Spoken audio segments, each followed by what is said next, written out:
I did not sleep much. That is not a poetic way to say I was upset. I mean, I physically did not sleep. I watched the hotel curtains go from black to gray to that thin, cheap blue that comes before morning, while my spouse breathed beside me like a person whose body had finally surrendered. Mine refused. Every time I closed my eyes, I saw the timestamp. 37 minutes!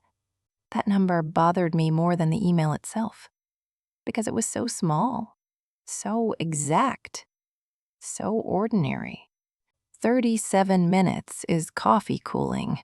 37 minutes is someone checking traffic. 37 minutes is a meeting that runs over because nobody knows how to end it. 37 minutes was all it took for my approved wedding leave to become abandonment. I sat up before 6 and opened the laptop again. The hotel room looked worse in daylight. Flowers slumped in plastic cups. My veil was folded over a chair like somebody had abandoned the cloud. The cake slice someone had packed for us sat in a cardboard box on the desk, frosting smashed against the lid. My phone charger stretched across the carpet like a tripwire. The first thing I did was download everything. Not screenshots only. Downloads. PDF files. Source files where I could get them. Calendar exports. The approval email with full headers visible. The leave request confirmation. The updated denial record attached to the termination notice. The coverage plan with my name. The changed version without my name. My boss's thumbs up. The office cake photo. Someone had texted me because there she was in the background, smiling beside blue icing that said congratulations. It felt ridiculous to save a cake photo as evidence. It also felt necessary. That is how these things work. People think proof arrives like thunder. One huge document. One confession. One perfect recording. Usually it is smaller than that. A timestamp. A forwarded message. A photo where the person who later claims ignorance is standing 3 feet from the thing they claimed not to know. I made a folder on my laptop and copied everything into it. Then I made another copy on a drive. Then I emailed the key documents to my personal email, one at a time, with subject lines so plain nobody could accuse me of theatrics. Approved leave, manager confirmation, status override, termination notice, coverage plan. I was not building drama. I was building sequence. Sequence matters. Sequence is where lies go to suffocate. My spouse woke up while I was staring at the denial record again. He did not ask if I was okay. Good. I would have lied. He sat up, hair crushed on one side, and looked at the laptop. Still there? He said. Still there? He rubbed his face. What do you need? Printer. The hotel business center was a closet pretending to be an office. One computer. One printer. One chair with a cracked vinyl seat. A trash can full of boarding passes and coffee cups. The carpet smelled damp, like too many people had dragged suitcases through rain and nobody had cared enough to clean it properly. I fed my card into the printer system and started printing. The machine made a grinding sound before every page, like it resented being useful. Page 1 came out streaked. I printed it again. Page 2, jammed.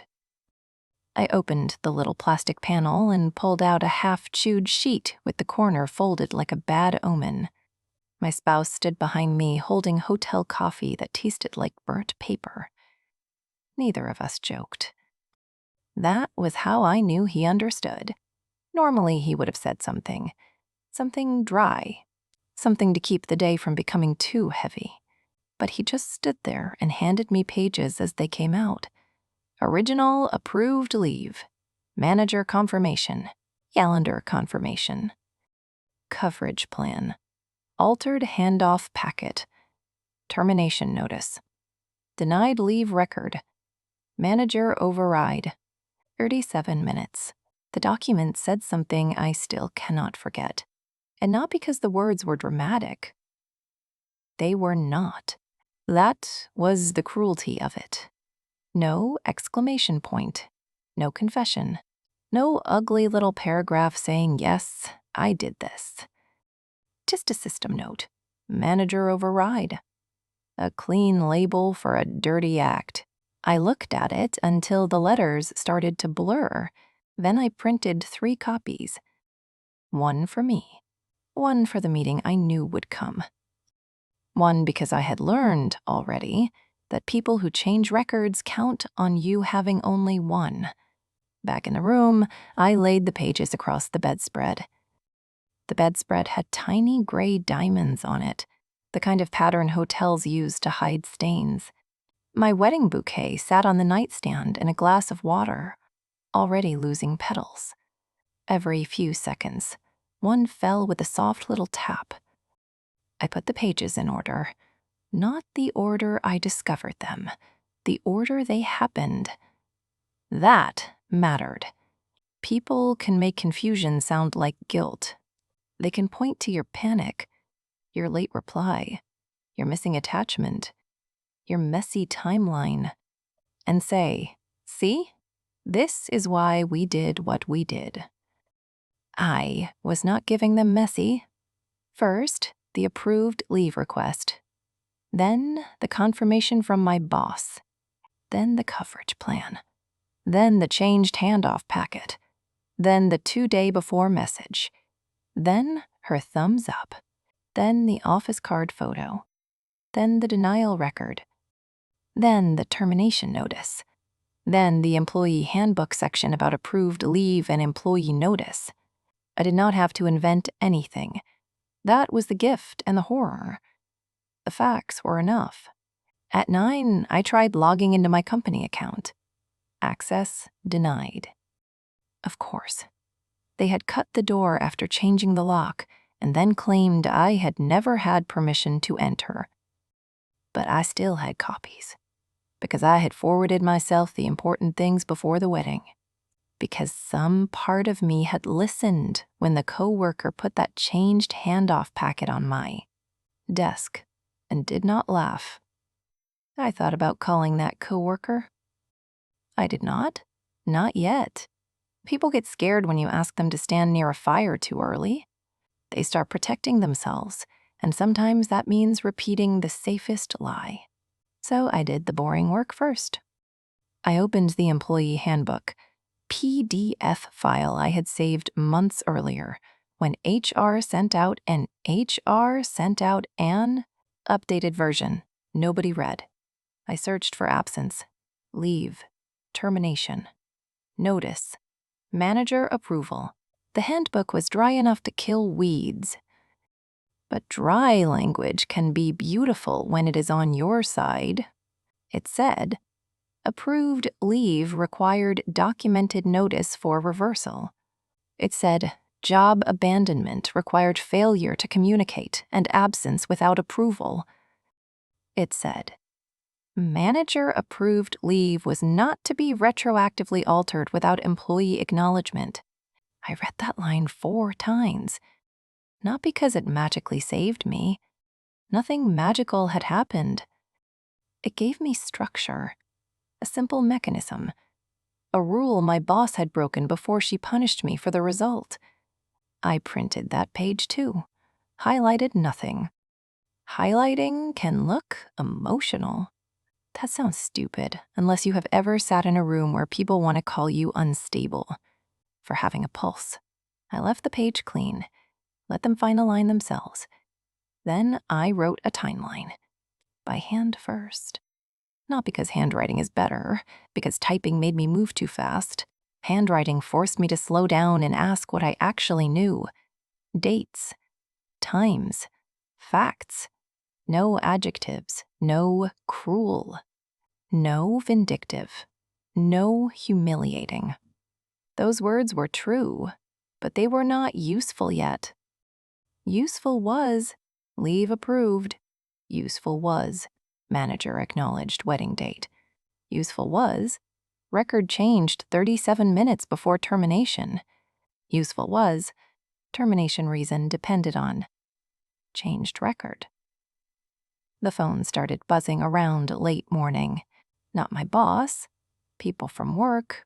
First one message, then 3, then 6. Hey, are you okay? I just heard something weird. Did they really say you no-showed? Please tell me they did not do this today. That last one made me stop. I stared at it for a while. They had already started talking inside the company. Not about the truth, about whatever story had been released in my absence. That was the part I had not fully understood until then. The termination notice was not only about taking my job, it was about taking the first version of the story. Whoever speaks first in a workplace often gets believed, not because they are right, but because everyone else is busy being afraid.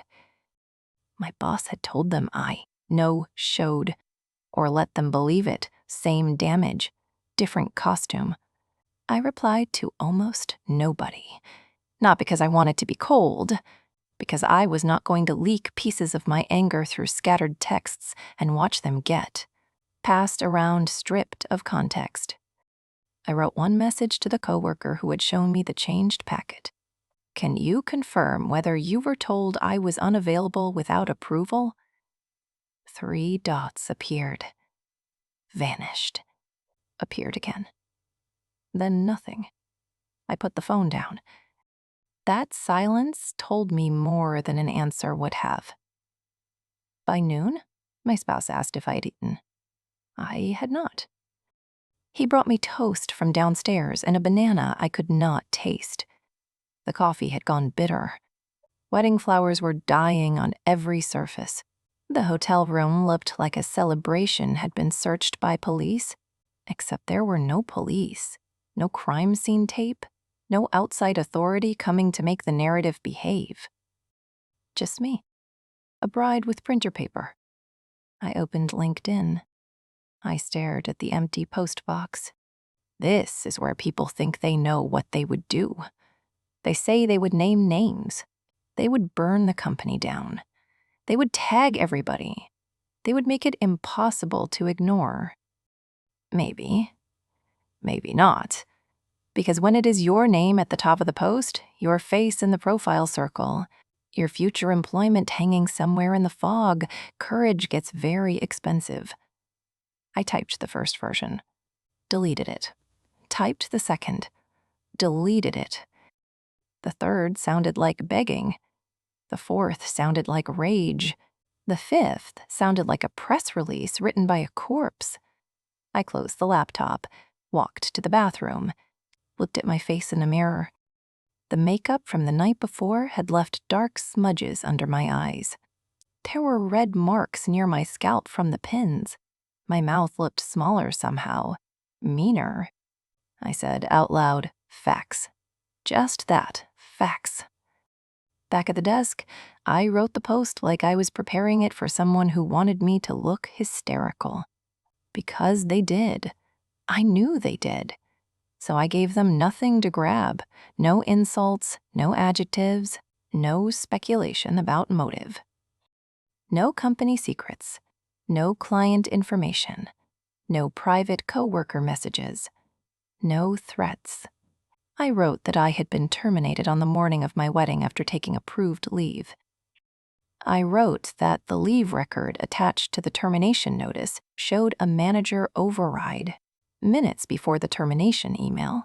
I wrote that I had blocked private details but was sharing the timeline because workers should document approvals outside internal systems. Then I added the photo. Not my face, not the kiss, not the aisle. My wedding shoes beside the printed termination notice. White satin shoes on ugly hotel carpet. Black text on white paper. That was enough. Clean blade. Clean hands. My spouse read it before I posted. He sat with the laptop balanced on one knee, jaw tight. "It is factual," he said. "Too much? No. Too little? No.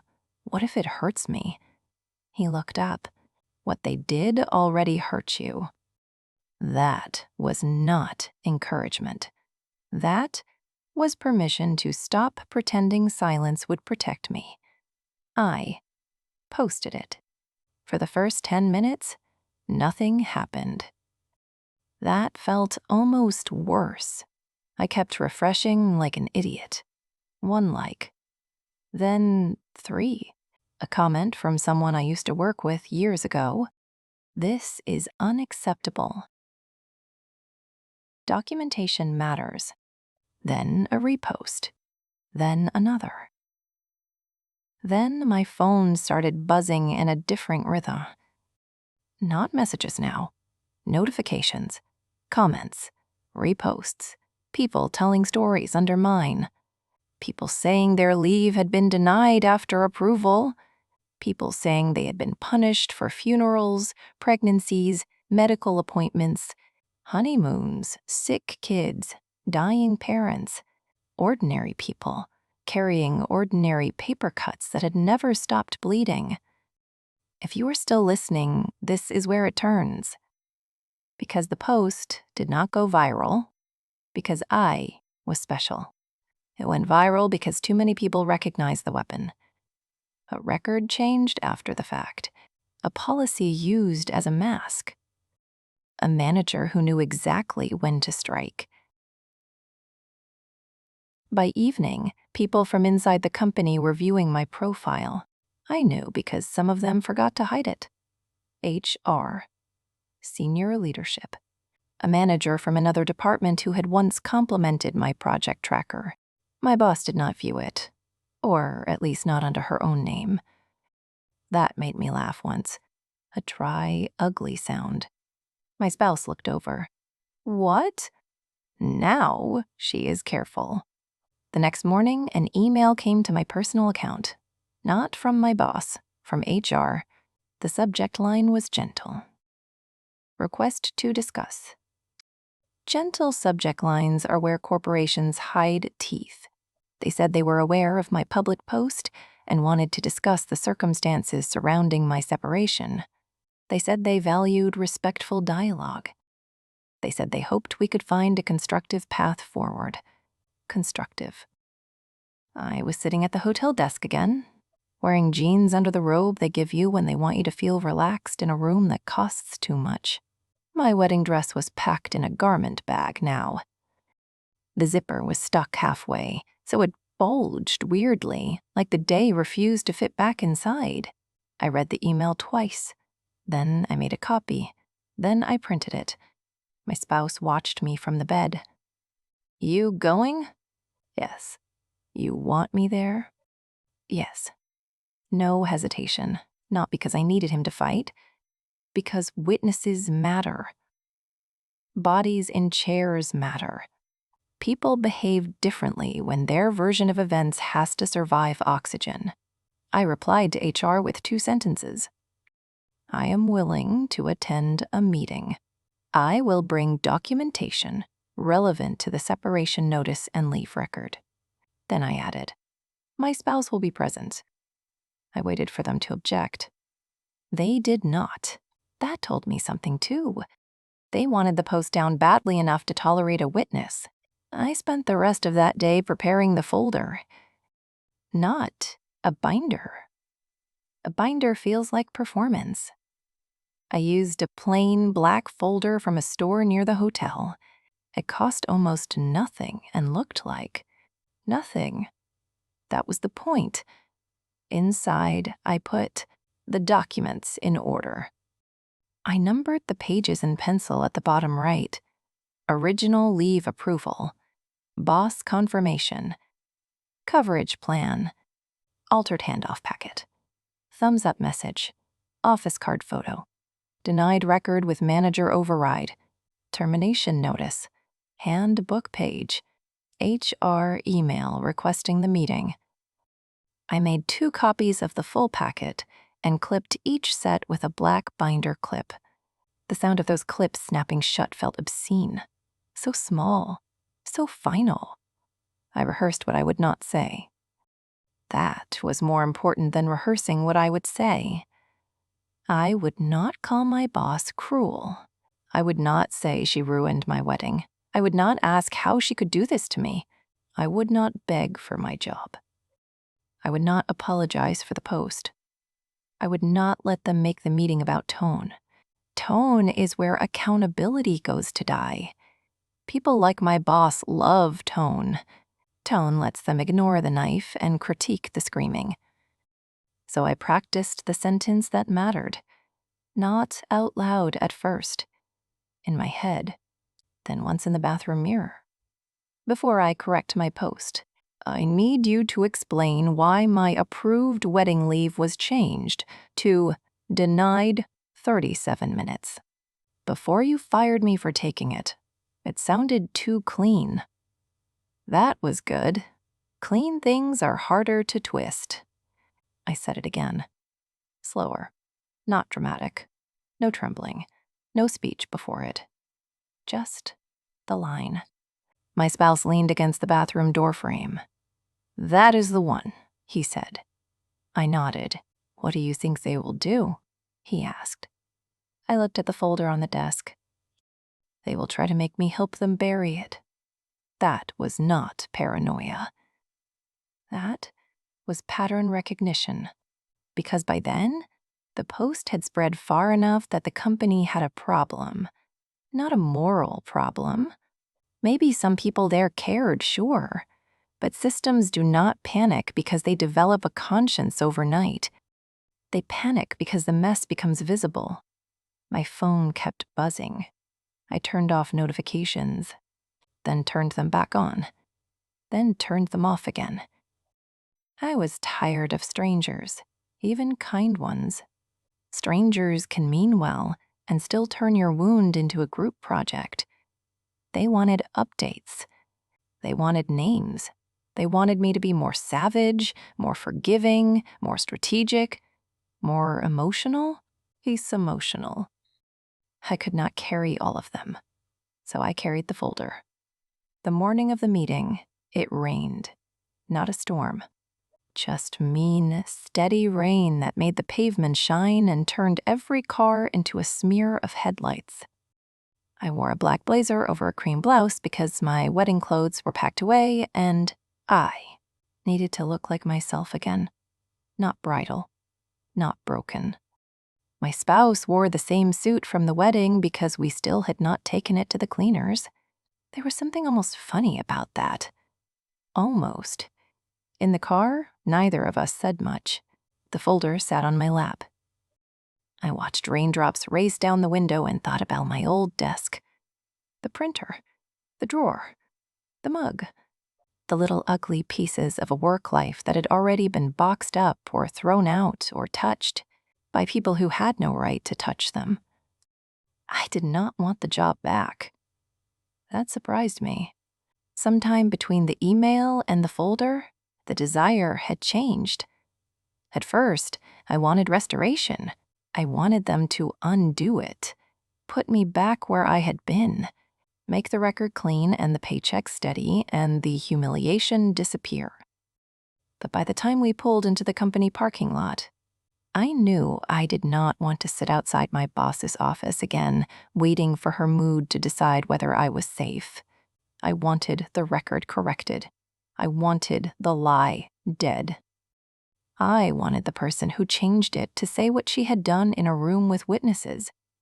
That was all. That was enough. We parked near the front.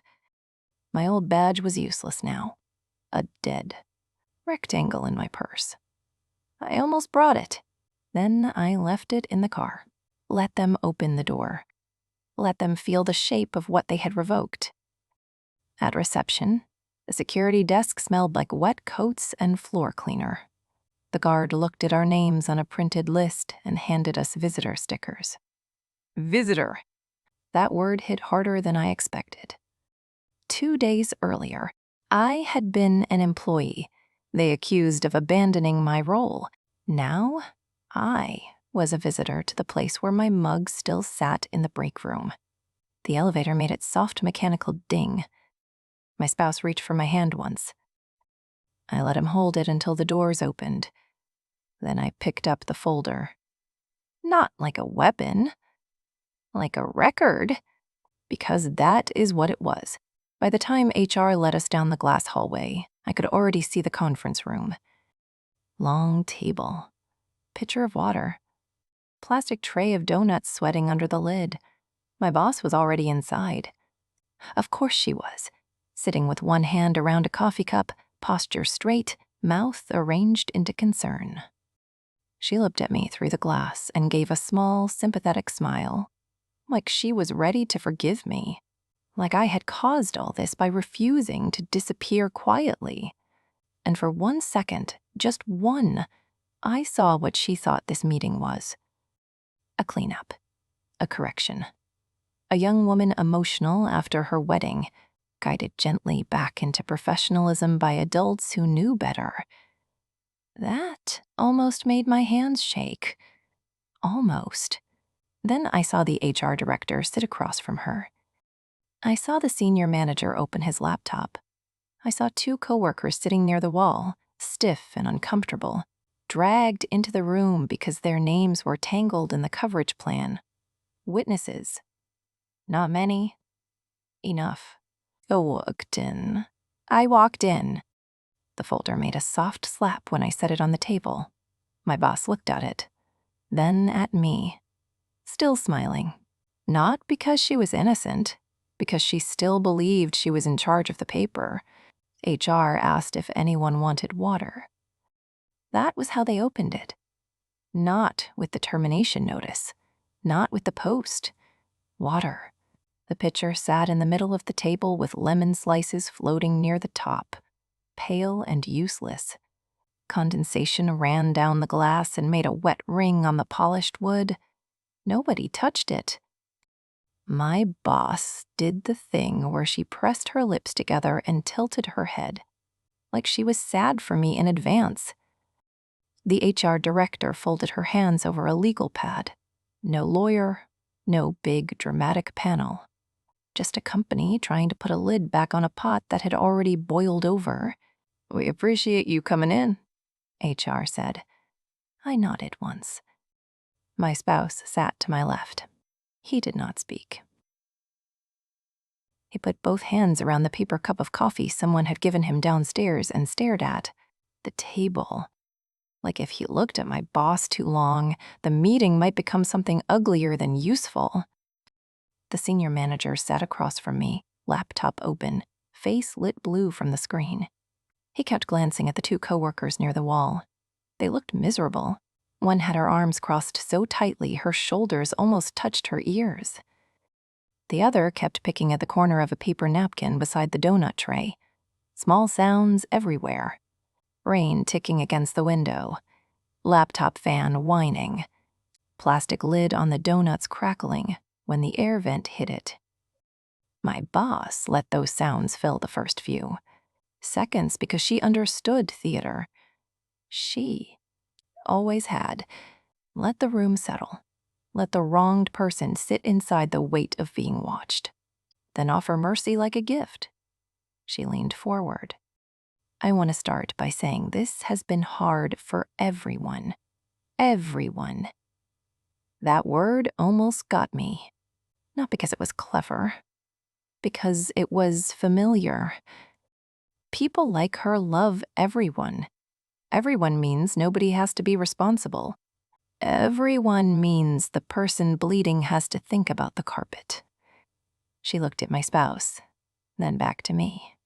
I know emotions are high, especially given the timing. The timing. My wedding day had become timing. I felt my jaw tighten, but I kept my hands flat in my lap. HR said, "We have reviewed the public post, and we would like to understand your concerns while also discussing a possible correction." A possible correction. I looked at the folder. Not yet. My boss reached into a slim portfolio beside her coffee cup. She pulled out one page and slid it across the table toward me. The paper whispered over the wood. That sound did something to my stomach. What my boss did next still makes my hands shake when I remember it, because it was not rage. It was not denial. It was worse. She tried to hand me my own voice, rewritten by her. The statement was short, polite, bloodless. It said there had been a misunderstanding regarding my leave status. It said my post had caused confusion. It said the company respected personal milestones. It said I regretted any distress caused by sharing incomplete information publicly. I read it once. My spouse shifted beside me. The coworker with the napkin stopped picking at it. My boss watched my face like she was waiting for gratitude. "I think this gives everyone a way forward," she said. "Everyone again." She almost sounded kind. I hate admitting that. She almost sounded like she believed she was rescuing me from the mess I had made by telling people what she had done. In her mind, I think she had cast herself as the adult in the room, the protector of the team, the person making hard calls while emotional employees misunderstood leadership. That is entitlement's favorite costume: responsibility. I placed my fingers on top of her statement, not to accept it, just to keep it from sliding closer. "I am not posting this," I said. My voice came out lower than I expected. My boss's smile tightened. "Well, we can adjust wording." "No." The HR director looked up from her pad. My boss's hand moved back to her coffee cup, 2 fingers on the lid. Controlled. Casual. Performing calm for witnesses. "I understand you are upset," she said. There it was. The door she wanted me to walk through. Upset. Once I stepped inside that word, the facts could wait outside. I opened the black folder. The binder clip snapped when I removed it. Not loud, sharp enough. Everyone looked. I placed the first packet in front of the HR director, the second in front of the senior manager, and kept the original in front of me. Then I said the line I had practiced until it no longer sounded like a plea. "Before I correct my post, I need you to explain why my approved wedding leave was changed to denied 37 minutes before you fired me for taking it." Nobody moved for about 2 seconds. Not silence. Silence sounds peaceful. This was suspension. The air conditioner hummed. Rain ticked. Somewhere outside the glass wall, someone laughed at something that had nothing to do with us. HR looked down at the packet. Page 1, original approval. Page 2, boss confirmation. Page 3, coverage plan. Page 4, the handoff document with my name removed. Page 5, the thumbs up message. Page 6, the office card photo. Page 7, denied leave record, manager override. Page 8, termination notice. Page 9, handbook section. The first person to react was not my boss. It was the coworker who had shown me the altered packet. She leaned forward slightly, like her body recognized the page before her brain allowed her to. The senior manager stopped pretending to type. The HR director turned to the denial record and stared at the timestamp. My boss looked at me, then at HR, then at the paper. Her expression changed in layers. First irritation, then calculation, then something like fear. Gone so fast you could miss it if you had not spent months studying her face in meetings. HR said, "Can you clarify this override?" My boss gave a small laugh. Not because anything was funny, because her body needed a sound to buy time. I would have to look at the system notes, she said. They are printed here, HR said. My boss's fingers tightened around the coffee cup. Well, I do not know that this reflects the full context. I almost smiled then. Full context. Another corporate ghost word. HR said. Did you change the leave status on Friday morning? My boss looked at the senior manager. He did not help her. That was when the room shifted. Not dramatically. No one stood. No one pointed. But the power moved one chair to the left, away from her coffee cup and toward the paper. I was under pressure, my boss said. The first honest sentence she had spoken. It was not enough. She kept going. The team was in a tight window. We had deliverables. There had been concerns about coverage. I said nothing. HR looked at me briefly, then back at her. The coverage plan is included here, HR said. My boss' mouth pressed thin. Yes, but plans do not always, the coworker near the wall interrupted, barely above a whisper. She gave us everything. My boss turned toward her. Not angry. Warning. The coworker looked down at her hands and still kept talking. She had the folders done. The checklist. The backup notes. We were told not to bring up the approved leave because leadership had handled it. My boss said her name softly. That was all. Just her name. It landed like a hand around her wrist. The coworker stopped, but she had already done it. She had put oxygen on the truth. The HR director wrote something on her pad. The pen scratched hard enough for me to hear it. Who told you that? HR asked. The coworker looked at my boss. Nobody needed more. I want you to remember the folder, because it did not shout. It did not accuse. It just sat there making every lie work harder than it could afford to. My boss tried one more version. I made a judgment call, she said. Maybe not a perfect one. But I was trying to protect the department. There it was. The almost human part. The part where she saw herself carrying something heavy and noble. The part where my wedding was not a wedding, just an obstacle. My approved leave was not a commitment, just friction. My life outside that office was not real unless it served the calendar. I looked at her then. Really looked. For the first time since the email, I felt something cleaner than anger. I felt finished. HR asked, "Did you notify her that the approved leave had been reversed?" My boss did not answer. HR asked again. "Did you notify her?" "No," my boss said. The word fell flat. HR turned a page. "Did you approve the termination after changing the status?" My boss looked smaller suddenly. "Not sorry."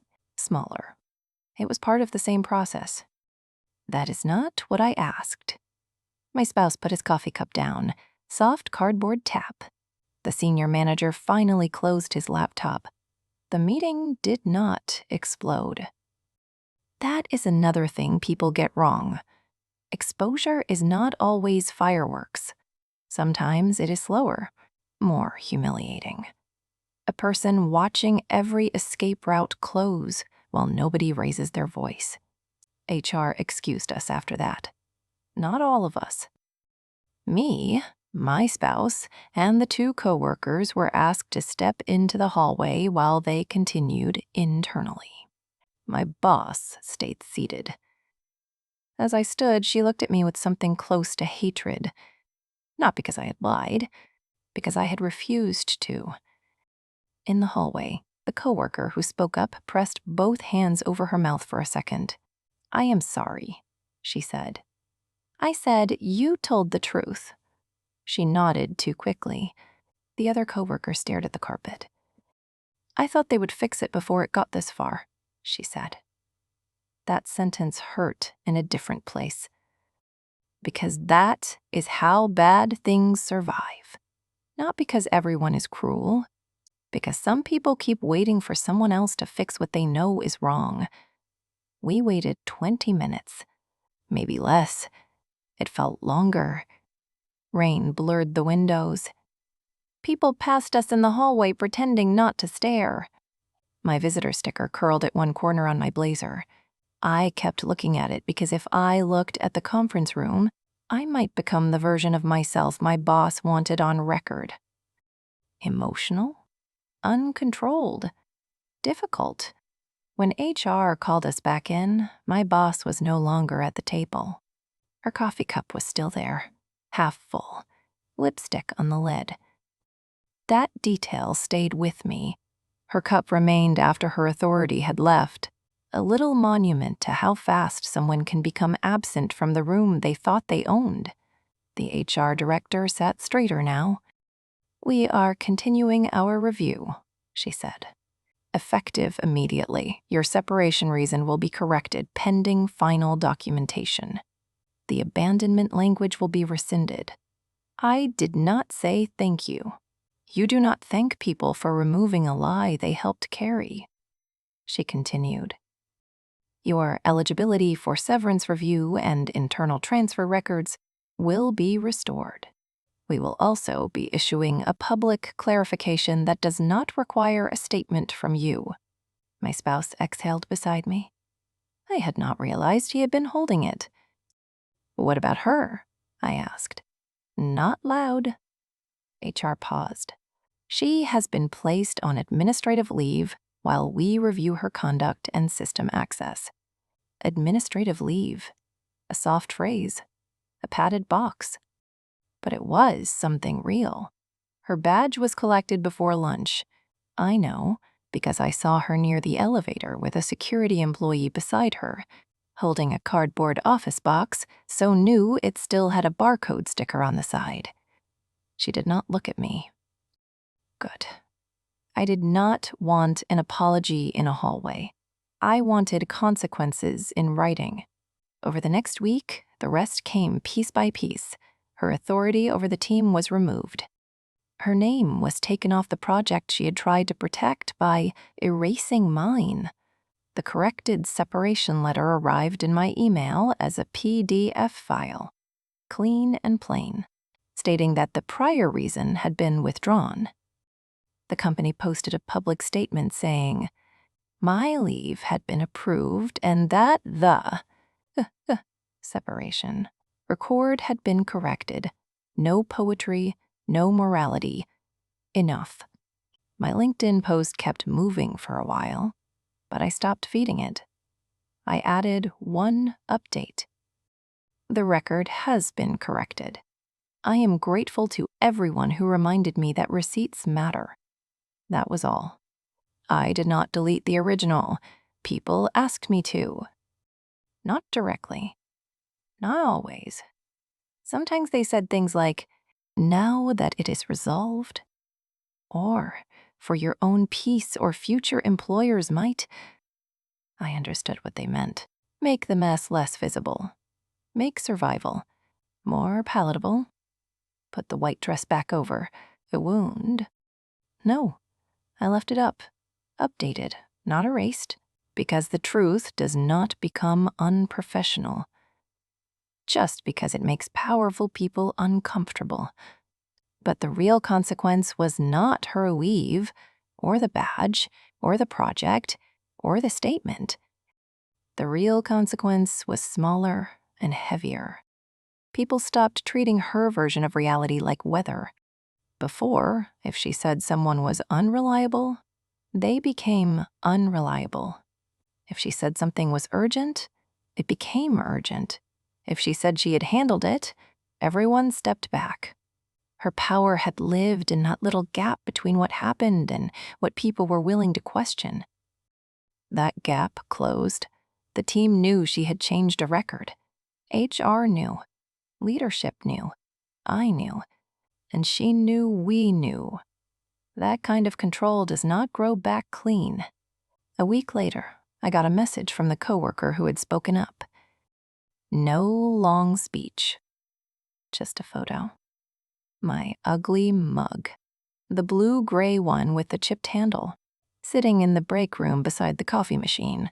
Under it, a sticky note. Saved it for you in case they tried to throw out more than paperwork. I stared at that photo longer than I had stared at the public statement. That is embarrassing, maybe. I do not care. The statement fixed a record. The mug proved someone had seen me. Not as a policy issue, not as a viral post, not as a problem to be managed.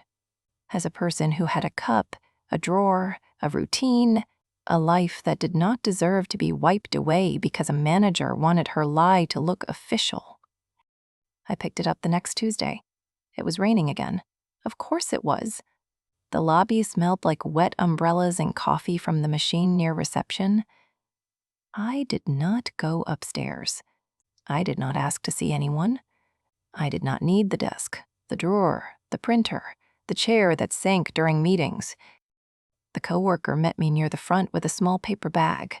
Inside was the mug, wrapped in napkins, and the sticky note. I kept that too. My spouse waited by the curb with the car running. The corrected letter was in my bag. The severance review email was in my inbox. My visitor sticker was gone. My badge was still dead. None of that felt like defeat anymore. I stood under the awning with the mug in my hands. The chipped handle fit my fingers exactly the way it always had. Ridiculous. Ordinary. Mine.